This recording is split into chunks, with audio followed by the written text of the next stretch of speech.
The Coconut Grove nightclub fire for class FIPT 103 by Oskar Herranen and Joshua Villegas. The Coconut Grove fire was a fire that erupted on November 28, 1942 in Boston, Massachusetts. The Grove, as it was called, was a nightclub that was very popular during that time, as many were in Boston. There was over 1,000 guests, which was far over the capacity for the club, which was 460. The fire had started at 10:50 p.m. and is still known to this day as one of the deadliest fires in history, and even the second deadliest building fire in U.S. history. Many people were injured, and 492 lives were lost that day.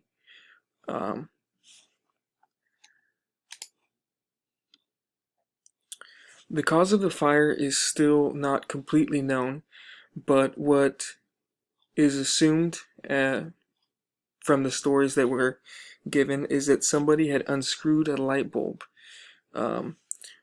within one of the lounges. A young man, possibly a soldier, did it in order to get privacy. Afterwards, a 16-year-old busboy went inside the room and, because he could not see, decided to light a match. There was much flammable material within that room, and it erupted and started the fire. The flames started to grow rapidly, and there was no way that they could stop it.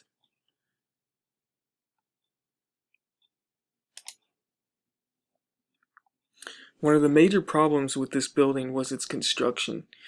It was made of mostly of concrete, and much of the bar was in the basement. The entire building measured 100 feet by 90 feet and was only one story with 1,000 people within it. When the fire erupted, many of the exits were blocked, and there was not much of a way to exit out of the building. This caused massive problems for the evacuation and was a direct result in many deaths that occurred during that fire.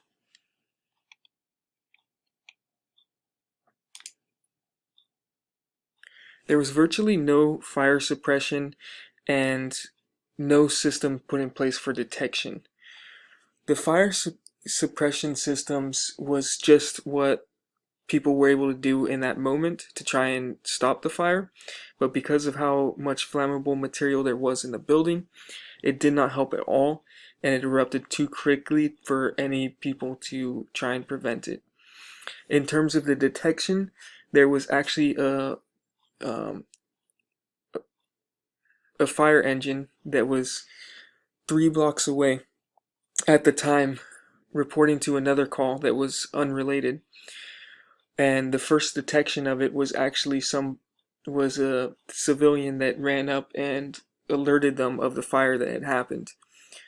That was the first alert that was given for the incident for the fire department to respond. The fire department did respond and put out the fire very quickly, but by then most of the damage was already done.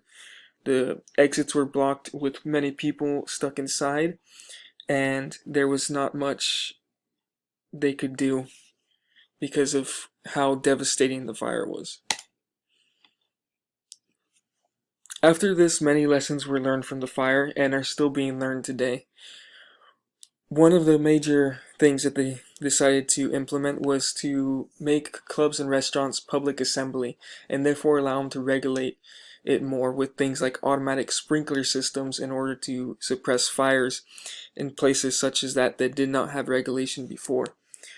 Following that, they also, during the NFPA annual meeting in 1945, they ended up revisiting many of the topics that needed to be addressed that had occurred during this problem, as well as from other fires that were related, such as the exit measurements for people to escape, changes in lighting and signs, the stairways enclosures, as well as sprinkler systems and detections and alarms for the fires.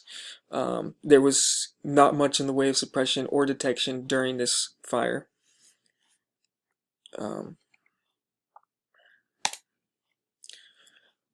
And here is our citations for this project, completed by Oskar Herranen and Joshua Villegas. Thank you.